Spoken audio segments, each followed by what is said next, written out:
Kalpetta MLA ഈ ജില്ലയിൽ വന്നുകൊണ്ട് എട്ടുകാലി അമ്മൂജിനെ പണിയെടുക്കുന്നത് എത്രയോ തവണ എല്ലാ ആളുകളും ചർച്ച ചെയ്തതാണ്. നാട്ടിൽ എന്ത് നടന്നാലും അതിൻ്റെ പിതാവായി മാറാനുള്ള അദ്ദേഹത്തിൻ്റെ വ്യഗ്രത തിരഞ്ഞെടുപ്പ് അടുത്തപ്പോൾ വർദ്ധിച്ചു വരികയാണ്. ഇപ്പോൾ ഏറ്റവും ഒടുവിൽ അദ്ദേഹം ചെയ്യുന്നത് കൽപ്പറ്റ ജനറൽ ഹോസ്പിറ്റലിൽ നമ്മുടെ ഈ എലക്ഷൻ എസ്റ്റേറ്റിൻ്റെ ദുരന്തബാധിതർക്ക് വേണ്ടി ടൗൺഷിപ്പ് ഒരുങ്ങുന്ന എലക്ഷൻ എസ്റ്റേറ്റ് മാറ്റി സ്ഥാപിക്കണമെന്ന് ഇടതുപക്ഷ ജനാധിപത്യ മുന്നണിയുടെ നേതാക്കന്മാർ മുഴുവൻ ആളുകളും മുഖ്യമന്ത്രിയെ കണ്ട് ചർച്ച ചെയ്യുകയും അത് നിവേദനമായി സമർപ്പിച്ച് സർക്കാർ തീരുമാനമെടുക്കുകയും ആ തീരുമാനത്തിന്റെ അടിസ്ഥാനത്തിൽ മെഡിക്കൽ കോളേജ് മാനന്തവാടിയിൽ വരുമ്പോൾ കൽപ്പറ്റയിൽ സൂപ്പർ സ്പെഷ്യാലിറ്റി ഹോസ്പിറ്റലായി ഈ ജനറൽ ഹോസ്പിറ്റലിനെ 10 ഏക്കർ ഭൂമിയിലേക്ക് ഈ ടൗൺഷിപ്പിലേക്ക് മാറ്റി സ്ഥാപിക്കണമെന്ന് തീരുമാനമെടുക്കുകയും അത് ഗവൺമെന്റ് മന്ത്രിസഭാ യോഗം അംഗീകരിച്ചുകൊണ്ട് ജില്ലാ കളക്ടർ ചുമതലപ്പെടുത്തി ഉത്തരവിറങ്ങിയതാണ്.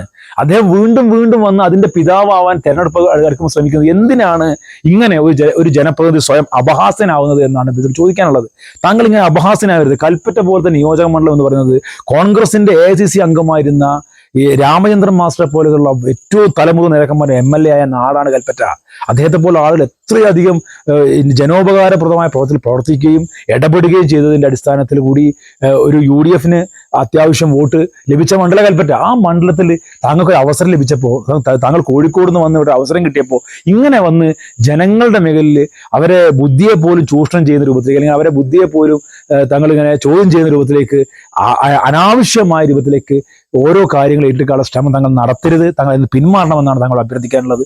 ഏറ്റവും ഒടുവിൽ താങ്കൾ നടത്തിയ ഈ ഒരു പ്രസ്താവന ഏറ്റവും അപഹാസ്യമായ പ്രസ്താവനയാണ്. അവിടെ 10 ഏക്കർ ഭൂമിയിൽ ഹോസ്പിറ്റൽ വരും, അതിൻ്റെ കാര്യങ്ങൾ ജില്ലാ കളക്ടർ ചുമതലപ്പെടുത്തി നടന്നുകൊണ്ടിരിക്കുകയാണ്.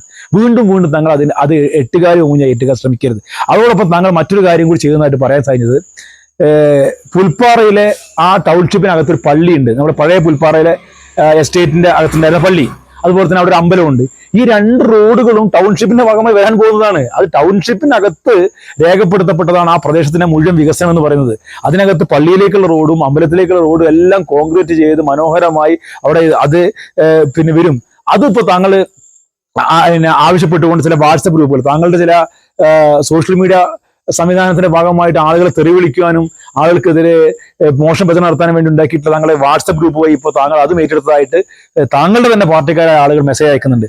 താങ്കൾ പറയാനുള്ള ദയവ് ചെയ്ത് താങ്കൾ ഇത്തരം അപഹാസ്യരാവുന്ന പ്രവൃത്തി അവസാനിപ്പിച്ചുകൊണ്ട് ഹോസ്പിറ്റലിന്റെ കാര്യത്തിലും അതെ, ഈ പള്ളിയുടെയും അമ്പലത്തിന്റെയും റോഡിലും അതെ, താങ്കൾ അത്ര അപഹാസ്യനാവാൻ ശ്രമിക്കരുത്. പകരം സർക്കാർ നടത്തുന്ന ഈ പ്രവർത്തനങ്ങളോട് ഭാഗമായി നിൽക്കാൻ ശ്രമിക്കുക എന്ന് മാത്രമാണ് താങ്കളോട് അഭ്യർത്ഥിക്കുവാനുള്ളത്.